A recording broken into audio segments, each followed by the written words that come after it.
માથીની લખેલી સુવાર્તાના 25મા અધ્યાયમાં 10 કુંવારિકાઓનું દ્રષ્ટાંત આવે છે, તે ધ્યાનથી સાંભળો.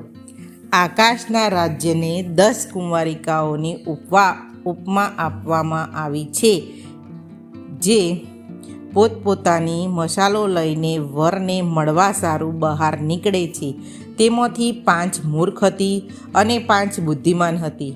કેમ કે મૂર્ખીઓને પોતાને મસાલો લીધી ખરી, પરંતુ તેઓને સાથે તેલ લીધું નહીં. પણ બુદ્ધિવંતીઓએ પોતાની મસાલો સાથે પોતાની કુપ્પીમાં તેલ લીધું, અને વરને આવતા વાર લાગી એટલામાં તેઓ સર્વ ઝોકા ખાઈને ઊંઘી ગઈ.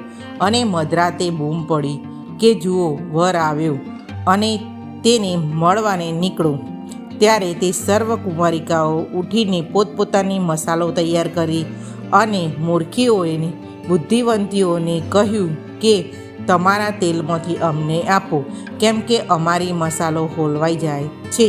પણ બુદ્ધિવંતીઓએ કહ્યું કે કદાચ અમને તથા તમને પૂરું નહીં પડે, માટે તમે વેચનારાઓ પાસે જઈને પોતાનું સારું તે વેચાતું લો.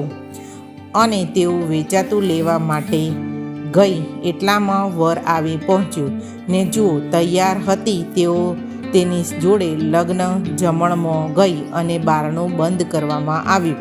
પછી તે બીજી 5 કુંવારિકાઓએ આવીને કહ્યું, ઓ સ્વામી, સ્વામી, અમારે સારું ઉગાડ.